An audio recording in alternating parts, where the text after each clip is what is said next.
Hi everyone. Sunday బుక్లో starting పేజ్లో మనకి ఒక సెలబ్రిటీ గురించి వాళ్ళ డీటెయిల్స్ షేర్ చేస్తారు కదా. సో ప్రతిసారి మ్యాక్సిమం ఒక హీరోయిన్ గురించి, హీరో గురించి వాళ్ళ డీటెయిల్స్ అనేది చెప్తారు. కానీ ఈసారి ఏంటి ఎవరో తెలియని పర్సన్ ఉన్నారు ఏంటి అని చదివాను. సో తన స్టోరీ చదివాక మీ అందరికీ షేర్ చేసుకోవాలనిపించింది, అందుకే నేను ఈ వీడియో చేస్తున్నాను. సో తను ఎవరు అని అంటే రోషిని నడార్ మల్హోత్రా. సో తన గురించి ఈ వీక్లో పేపర్లో వేయడానికి రీజన్ ఏంటి అని అంటే, రీసెంట్గా హునూర్ ఇండియా రిచ్ లిస్ట్ అనేది రిలీజ్ అయింది. సో అదేంటి అంటే same like Forbes billionaires list అనమాట. సో కాకపోతే అక్కడ మెయిన్గా మన ఇండియన్ పీపుల్లో రిచెస్ట్ పర్సన్స్ ఎవరు అనేది ఫోకస్ చేశారనమాట.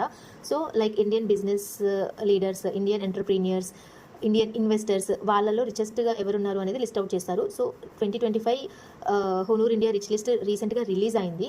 సో మనం ఈజీగా గెస్ చేయొచ్చు టాప్ పొజిషన్లో ఎవరున్నారు అనేది. ఫస్ట్ పొజిషన్లో ముఖేష్ అంబానీ అండ్ ఫ్యామిలీ ఉన్నారు.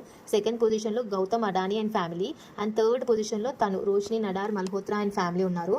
సో టాప్ 3లో ఉన్న తన గురించి ఇవ్వడానికి మెయిన్ రీజన్ ఏంటి అంటే, this is the first time first time ఒక విమెన్ టాప్ 3లో రావడం. ఆ హునూర్ ఇండియా రిచ్ లిస్టులో టాప్ 3లో ఒక విమెన్ ఉండడం first time so very great కదా.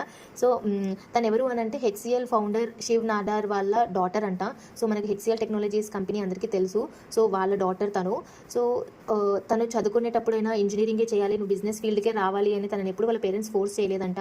తనకి ఏది ఇష్టమో అదే చదువుకుంది, అదే ఫీల్డ్ ఎంచుకుంది. తనకి మీడియా ఇండస్ట్రీ అంటే ఇష్టం సో దాంట్లోనే డిగ్రీ చేసి తను చాలా న్యూస్ ఛానల్స్లో కూడా వర్క్ చేసింది. Like CNBC, CNC, London skies ఇలాంటి న్యూస్ ఛానల్స్లో తను వర్క్ చేసింది.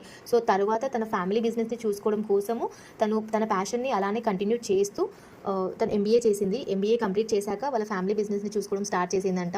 2020లో హెచ్సిఎల్ చైర్పర్సన్ పొజిషన్ తీసుకున్నారు. అండ్ లేటర్ ఇన్ 2025 నౌ తను హునూర్ ఇండియా రిచ్ లిస్ట్లో థర్డ్ పొజిషన్లో ఉన్నారు.